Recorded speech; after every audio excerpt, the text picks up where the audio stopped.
दोस्तों, आप सबका हमारे YouTube चैनल सीधे नॉलेज में स्वागत है। आज हम रैंक डॉट इक्वल और रैंक डॉट एवरेज फंक्शंस के फर्क को ठीक से समझते हैं। रैंक फंक्शन को हमने वीडियो नंबर 32 में समझा था। रैंक फंक्शन स्टूडेंट्स के मार्क्स की लिस्ट से हमें किसी पर्टिकुलर स्टूडेंट के मार्क्स की पोजीशन बताता है। अगर 2 स्टूडेंट्स के नंबर बराबर आते हैं तो ये फंक्शन उन दोनों स्टूडेंट्स को एक ही रैंक देगा। मान लीजिए कि रैंक नंबर 2 और रैंक नंबर 3 के स्टूडेंट्स के नंबर बराबर हैं, तो रैंक फंक्शन रैंक नंबर 2 और रैंक नंबर 3 के स्टूडेंट्स दोनों को रैंक 2 ही देगा, परंतु रैंक नंबर 4 के स्टूडेंट को रैंक 4 ही देगा। रैंक नंबर 3 मिसिंग रहेगा। अब एक्सेल के नए वर्जन्स में यही काम रैंक डॉट इक्वल फंक्शन करता है। रैंक डॉट इक्वल फंक्शन भी रैंक नंबर 2 और रैंक नंबर 3 के स्टूडेंट्स दोनों को रैंक 2 ही देगा, परंतु रैंक नंबर 4 के स्टूडेंट को रैंक 4 ही देगा।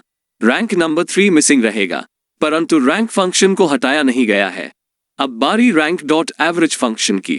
यहाँ एवरेज से अभिप्राय है कि अगर 2 स्टूडेंट्स के नंबर बराबर आते हैं तो रैंक डॉट एवरेज फंक्शन उन दोनों स्टूडेंट्स के रैंक्स का एवरेज दोनों स्टूडेंट्स को बराबर देगा। मान लीजिए कि रैंक नंबर 2 और रैंक नंबर 3 के स्टूडेंट्स के नंबर बराबर हैं, तो rank dot average function rank number 2 और रैंक नंबर 3 के स्टूडेंट्स दोनों को रैंक 2 और 3 का एवरेज 2.5 देगा, परंतु रैंक नंबर 4 के स्टूडेंट को रैंक 4 ही देगा। रैंक नंबर 2 और 3 मिसिंग रहेगा। अगले वीडियो के लिए सब्सक्राइब करें।